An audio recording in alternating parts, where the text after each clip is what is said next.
We're the fastest growing marine laboratory in the country. And if we get hemmed in, if we get stuck where we can't expand, then we're never going to be able to get any better. Dr. Mark Martindale, professor of biology and director of Whitney Lab for Marine Bioscience, tells Liz Ryan what's putting the brakes on being able to expand. The world-renowned marine science research going on at Whitney Lab in Marineland has unlimited potential. The Whitney Lab is a research institute of the University of Florida. We are a nonprofit, and our mission is to do research and education on marine animals.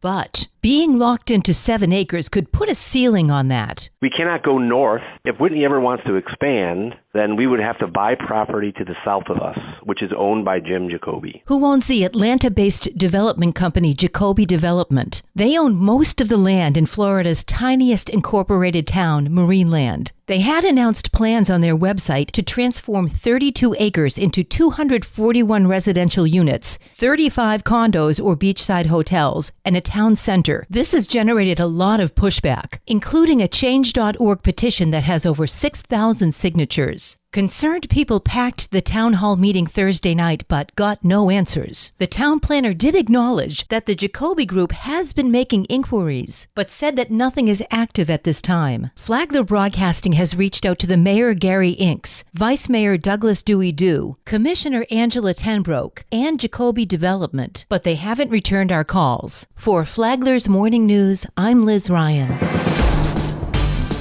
Good morning, Flagler County. I'm Rich Carroll. You're listening to Flagler's Morning News on Monday, December 23rd. My priority is making sure that we spend our money in our country instead of giving billions of dollars to Ukraine, to Taiwan, to Egypt, to Pakistan, to Israel. That's my priority. My number one and only priority is that. We're taking a look at several of the candidates running for Mike Waltz's open seat in the U.S. House of Representatives. Eshawn Jorder is one of 3 Republicans running in the January 28th primary. I'm an entrepreneur. I'm in the tech industry, in the medical technologies industry. I dropped out of college to focus on my IT company that I started at that time. And then my last full-time job, I was the CEO of a medical lab in West Palm Beach, Florida, that I sold about 2 years ago. Jorder admits he only recently became politically active. My platform is very simple. I want to focus on America. People say they're America first, but they're not when it comes to Israel. I am fully America first, as in I don't want to send any money to any foreign countries until we deal with our homeless crisis that we have in our country. We have bridges. We don't have bridges collapsing when boats hit it. I want to use the money that we have in domestic infrastructure. I want to have bridges that are sustainable, that can stand when boats hit it, or highways that sustain for the next 100 years. I care about the people, abroad in other countries in conflict, but I feel that our involvement in other countries only breeds more war and creates more chaos around the world. Tomorrow we'll hear from the 3rd Republican candidate in the race, Aaron Baker. I'm Daryl Moody reporting. This local news is a service of Flagler County's Toyota dealer, Beaver Toyota US 1 St. Augustine, here to wow you. Floridians will close out 2024 setting some travel records. AAA predicts 7.1 million Floridians will travel 50 miles or more from home this holiday season. That's 220,000 more travelers than the previous record high, set last year. Mark Jenkins of AAA. You could expect minimal congestion on Christmas Eve and Christmas Day, and New Year's Eve and New Year's Day, where a lot of times that's when people will often already be at their destination. So a lot fewer people out there on the road. Something you may not have thought of if you're traveling other than by car is travel insurance. And if you're traveling by car, there may be a few items you haven't thought of. Our advice to drivers, you certainly want to make sure that your vehicle is ready for the road. Now is a great time to get a vehicle inspection, ensure everything from your brakes, battery, headlights, windshield wiper blades, ensure everything is up to working order so you don't spend any of your holidays on the roadside. Of course, AAA will be there to respond to stranded vehicles. We're expecting about more than 800,000 calls for vehicle issues, breakdowns, you name it. And of course, we'll be providing our Tow-to-Go program through the holiday. Anybody that is tempted to drive impaired, we certainly want to discourage people from doing that. And Jenkins says to observe some basic safe driving tips. We're reminding drivers to remain alert.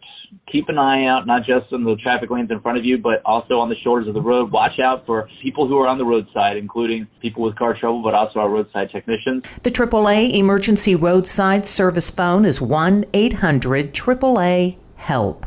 I'm Karen Johnson. In other news, last week, Palm Coast Mayor Mike Norris issued a letter to FDOT highlighting traffic issues caused by the State Road 100 resurfacing project. His key concerns in the letter included traffic backups impacting residents and commuters, delays in emergency response times, and a request to adjust traffic signal timing for better flow. In response, FDOT announced they will pause all daytime lane closures on State Road 100 until the second week of January, while nighttime closures will continue.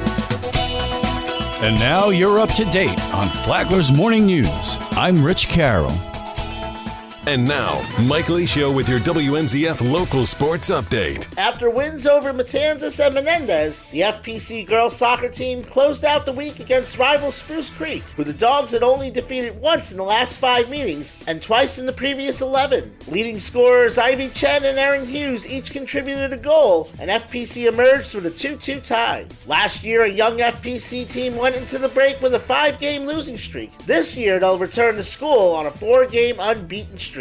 Ivy Chen now has 15 goals on the season. She credits more experience together for the team's success. I think it definitely helped us. Like us all playing together last year, this year we come together easier. We know how to play with each other already. Their next opponent, Pine Ridge, January 7th. The Matanzas boys soccer team was also in action Friday, falling 3-1 to New Smyrna Beach. 3 of the county's 4 basketball teams played Saturday. Matanzas lost to Providence 56-41 in Jacksonville, while the Bulldog boys and girls were in New Smyrna Beach at the Execute to Impact tournament. The girls improved to 9-2 with a 54-17 win over Rockledge, while the boys had their 5-game winning streak snapped 63-57 against Colonial. Bulldog RJ Watson was not discouraged by the loss. He and brothers Roman and Nolan Caliendo were not able to join the team until after the football season ended. I think we'll be fine. We did not play the first game of the season, and we only had 2 practices, and when we got in the game, I feel like it changed with our aggressiveness coming off of a fresh football season. Friday night, FPC welcomes Whitman-Hanson Regional High School from Whitman, Massachusetts, about 25 miles from Boston, in the WNZF Sports Network Game of the Week. Watch on the Flagler Radio YouTube channel and WNZF Facebook page. Tip-off is scheduled for 7:30 p.m. At the Knockout Christmas Classic in Kissimmee, the FPC girls wrestling team took first, with 4 individual winners: Nina Borgman, Kendall Bibla, Mariah Mills, and Jocelyn Johnson. All 4 have previously won state championships. WNZF is your home for local sports, with updates Mondays and Fridays. From the sports desk, Merry Christmas. I'm Mike Licio.